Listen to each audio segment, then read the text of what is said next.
સાંજ માટે ગરમા ગરમ 15 મિનિટમાં આજે આપણે પોટેટો નગેટ્સ બનાવીશું, જે તમે કોઈ પાર્ટીમાં કે સ્ટાર્ટર તરીકે કે એમને જ ખાઈ શકો છો અને એટલા ટેસ્ટી લાગે છે ને બાળકો તો ખુશ થઈ જશે. જે બહારના પેકેટના આવતા હોય છે ઘરે આપણે ફ્રાય કરવાના હોય છે એવા જ આજે આપણે બનાવીશું. તો એના માટે અત્યારે મેં બાફેલા બટાકા લીધા છે. હવે અહીંયા બટાકા બાફતી વખતે મેં અહીંયા મીઠું નથી લીધું અને બટાકાને આપણે અત્યારે ઠંડા થયા છે એટલે એને હવે મેશ કરી લેશું.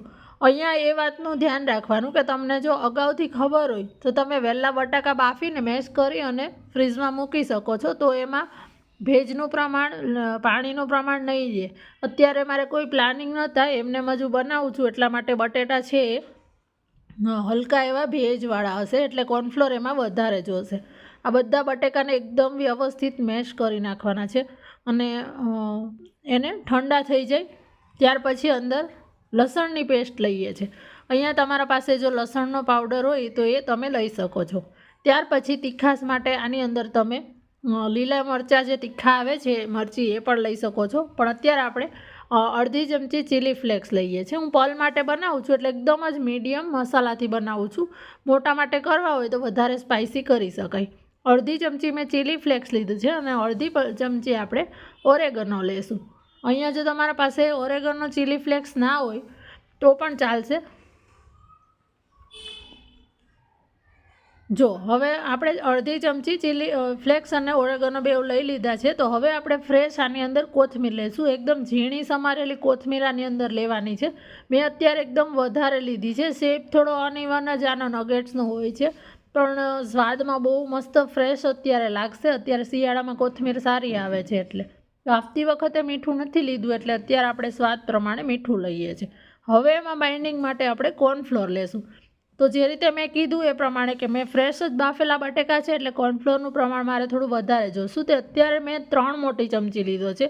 પાછળથી 2 ચમચી કરીને ફરીથી 3 ચમચી જેવો મેં કોર્નફ્લોર આની અંદર એડ કરેલો હતો અને આને આ રીતે મિક્સ કરવાનું છે. જે રીતે આપણે લોટ બાંધતા હોય એ રીતે બધું મિક્સ કરવાનું. તમે હાથથી ટચ કરશો એટલે તમને ખ્યાલ આવી જશે કે હજી એમાં બટાકામાં મોઇશ્ચર છે કે નહીં, પ્રોપર બાઇન્ડિંગ એમાં આવી જાય છે. અને છતાં પણ સેફટી માટે એક વખત એને કોર્નફ્લોરમાં પણ આપણે કોટ કરશું. આગળ હું તમને બતાડીશ. જો મેં ફરીથી કોર્નફ્લોર લઈ આ રીતે, હવે આ ચોટતું નથી એટલે સરસ આમાં બાઇન્ડિંગ આવશે. તેલમાં છૂટું નહીં પડી જાય, નહીંતર આમાં એ એકદમ જ આસાન રેસીપી છે, છતાં ધ્યાન રાખવું પડે છે કે તેલમાં છૂટી જાય છે, છૂટું પડી જાય છે. ફરીથી મેં 1-1, 1.5 ચમચી કરીને ફરીથી મેં 3 ચમચી મેં કોર્નફ્લોર લીધો છે.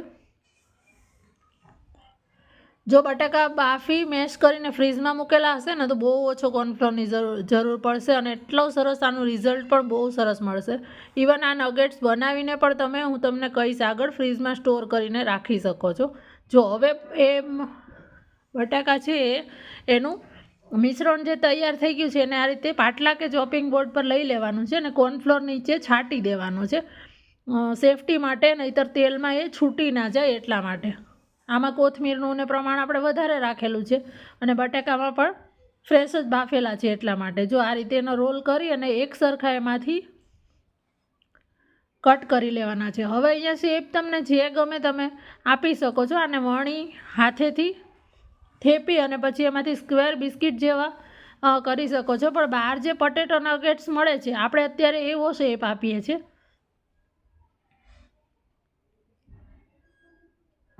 જો આ રીતે આનો રોલ કરી અને ચાકુથી એક સરખી સાઇઝના એમાંથી કટ કરી લેવાના છે. પછી એને આપણે વાળી લેશું. અત્યારે મેં થોડા મોટા રાખ્યા છે. હજી નાના તમારે કરવા હોય તો તમે હજી નાના કરી શકો છો. મેં અત્યારે એકદમ મીડિયમ સાઇઝના, બાઇટ સાઇઝના જ છે.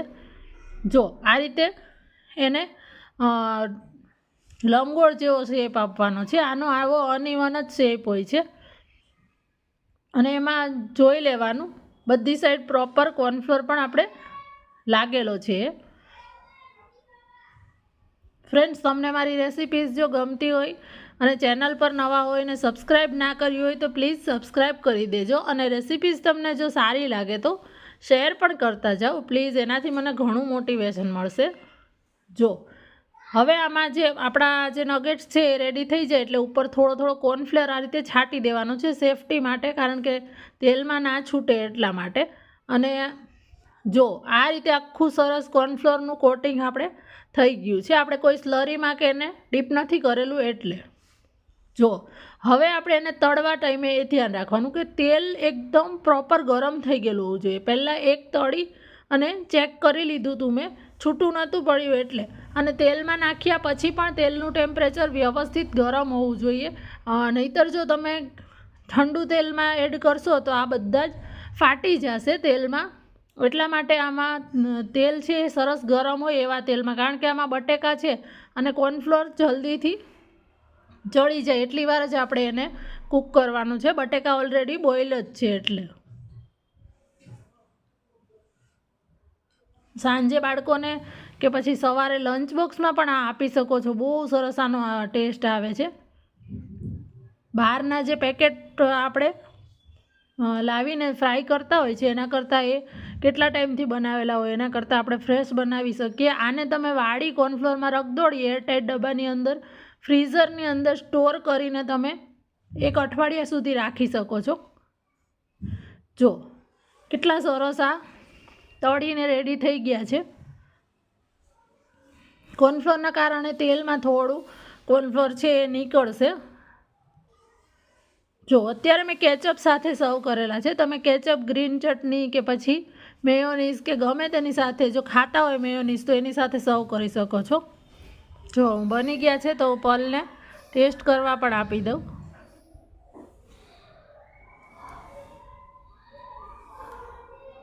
ટેસ્ટ કરતો